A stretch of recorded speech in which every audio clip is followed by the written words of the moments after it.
I talk a lot to my audiences about what I believe to be incontrovertible facts.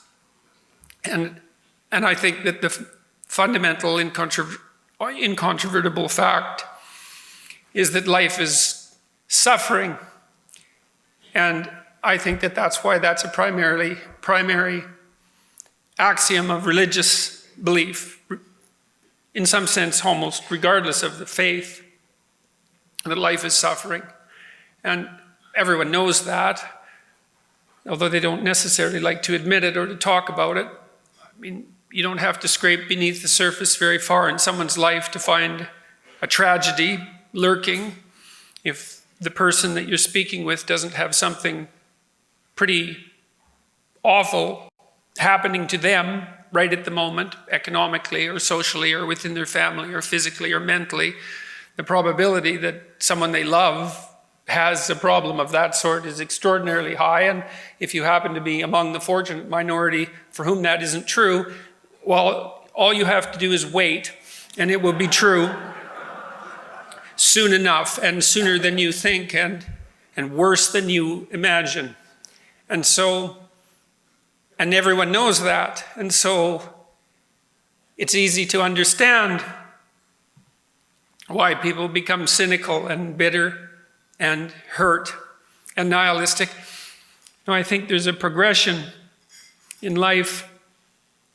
You know, if you're naive, you think that life will be easy and that people are basically good, and then you have some experiences if you're not sheltered too much, and that gets taken away from you because you betray yourself or other people betray you, or you encounter a tragedy, and then your naivety is shattered, and the most likely place that you'll go from there is into something approximating cynicism, because you don't know the alternative, and your initial faith, which was not faith but naivety, is shattered by the terrible reality of what you encounter.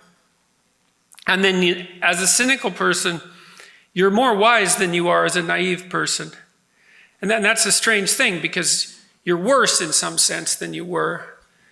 You know, you're not as optimistic and you're not as filled with hope, and your life is more difficult. And you're probably harder on other people and with more of a tendency towards cruelty. And none of that seems positive, but there's a wisdom in cynicism that the naive lack.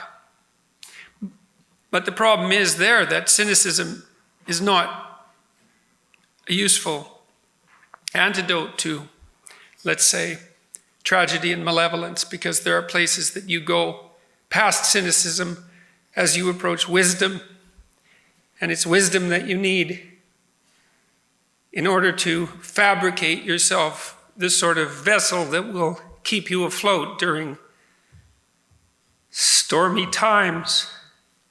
And so I talk to my audiences about wisdom,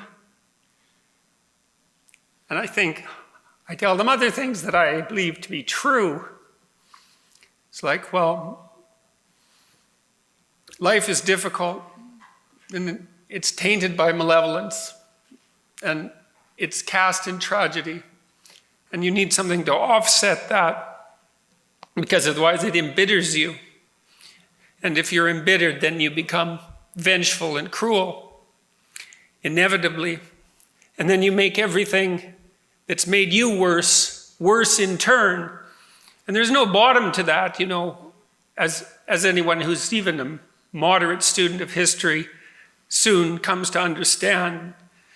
Well, there's an idea that hell is a bottomless pit, and the reason for that is that there's no situation that's so terrible that there isn't some damn fool thing that some idiot can do that will make it far worse. And it's reasonably probable that you're that idiot.